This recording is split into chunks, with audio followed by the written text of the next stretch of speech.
దాన్ని కేఆర్ఎంబీల నుంచే కాదు సుప్రీంకోర్టు వరకు కొట్లాడింది మేం కాదా అధ్యక్ష?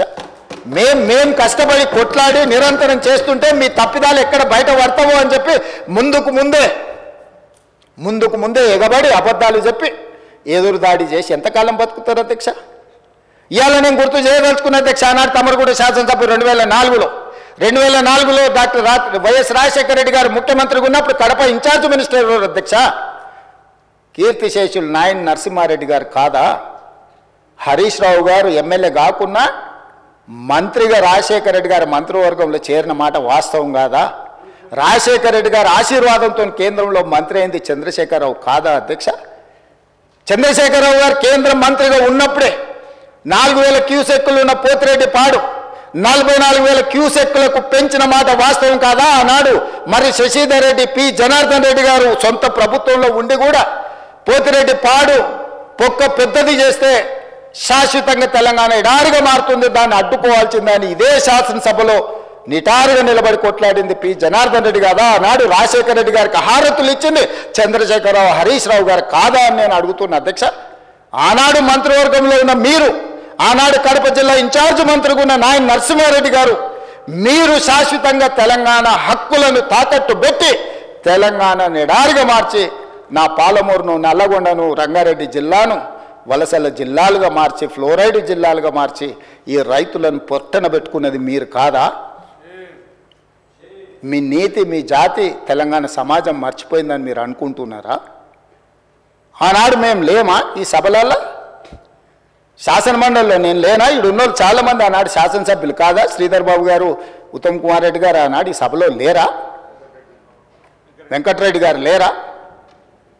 అధ్యక్ష, ఎవరిని మభ్యపెట్టాలని ఈరోజు మాట్లాడుతున్నారు అధ్యక్ష?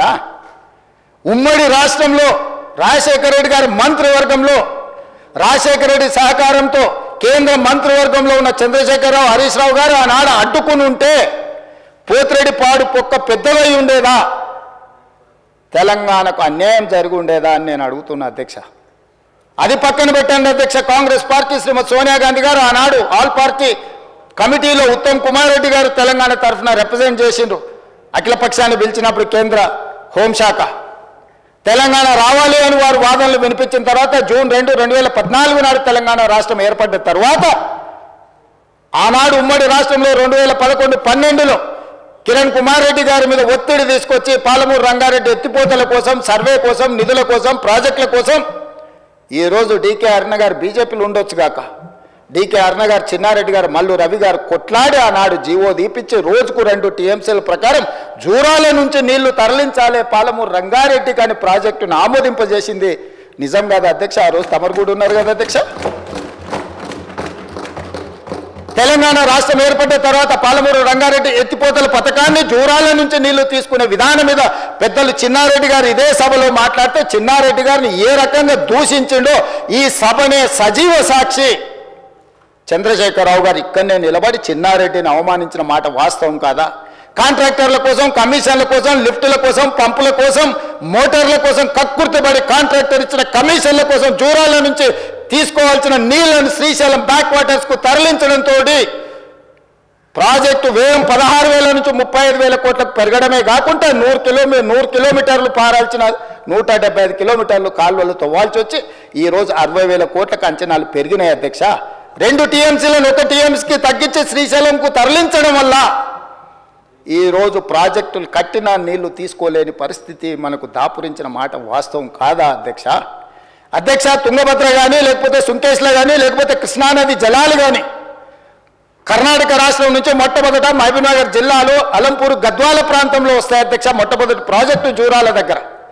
తెలంగాణ రాష్ట్రంలో కర్ణాటక నుంచి వచ్చే ఏ నీళ్ళైనా మహబూబ్నగర్ జిల్లాలో ఉన్న అలంపూర్ గద్వాల దగ్గరికి మొట్టమొదట నీళ్ళు వస్తే నీళ్లు వచ్చినట్టే ఒడిచి పట్టుకొని తెలంగాణ రాష్ట్రానికి పాలమూరు జిల్లాకు, రంగారెడ్డి జిల్లాకు, నల్గొండ జిల్లాకు, ఖమ్మం జిల్లాకు తరలించుకుంటే ఈనాడు పోతిరెడ్డిపాడు లేకపోతే ముచ్చుమరి, మాల్యాల నుంచి రాయలసీమకు తరలించకపోయే అవకాశమే లేకపోతుండే అధ్యక్ష.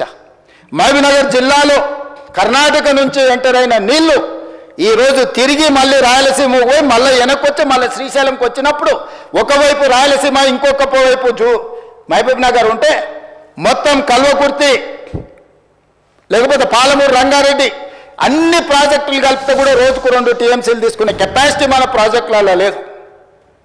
ఇవాళ ఎస్ఎల్బీసీ ఆనాడు రాజశేఖర రెడ్డి గారు ఉన్నప్పుడు ఫ్లోరైడ్ జిల్లా అయిన నల్గొండ జిల్లాకు 3,60,000 ఎకరాలకు గ్రావిటీతో నీళ్లు ఇవ్వాలని ఎస్ఎల్బీసీని ఆనాడు 2,000 కోట్లతో ప్రారంభిస్తే ఆనాడు దాదాపుగా 20 పైగా కిలోమీటర్లు ఉమ్మడి రాష్ట్రంలో టన్నెల్ తవ్వితే నువ్వు తెలంగాణ వచ్చిన తర్వాత 4 ఏళ్లలో పూర్తి చేయాల్సిన ప్రాజెక్టును 10 ఏళ్ళైనా పూర్తి చేయక 10 కిలోమీటర్లు పక్కన పెట్టి ఈరోజు శాశ్వతంగా నల్గొండ జిల్లాను ఫ్లోరైడ్లో ముంచి అక్కడి రైతుల చావులకు కారణం నువ్వు. ఆ ప్రాజెక్టు పూర్తి చేస్తే ఎవ్రీ డే 4,000 క్యూసెక్కులు నీళ్లు తీసుకపోతే గ్రావిటీతోనే రూపాయి ఖర్చు కూడా లిఫ్టుల మీద పెట్టాల్సిన అవసరం లేకుండా ప్రాజెక్టు కంప్లీట్ అయి ఉండేది అధ్యక్ష. ఇవాళ జరిగిన ఎస్ఎల్బీసీ ప్రమాదానికి ఆ 8 మంది చావులకు నువ్వు కారణం కాదా? వాటి వివరాలు నేను మళ్ళీ చెప్తా అధ్యక్ష.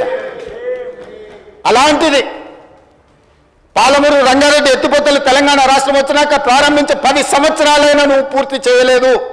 ఈనాడు చంద్రబాబు నాయుడు గారైనా ఆంధ్రప్రదేశ్ అయినా కేంద్రమైనా ఈ ప్రాజెక్టులను అడ్డుకుంటుంది అని అంటే ఈరోజు కృష్ణానది మీద నిర్మించిన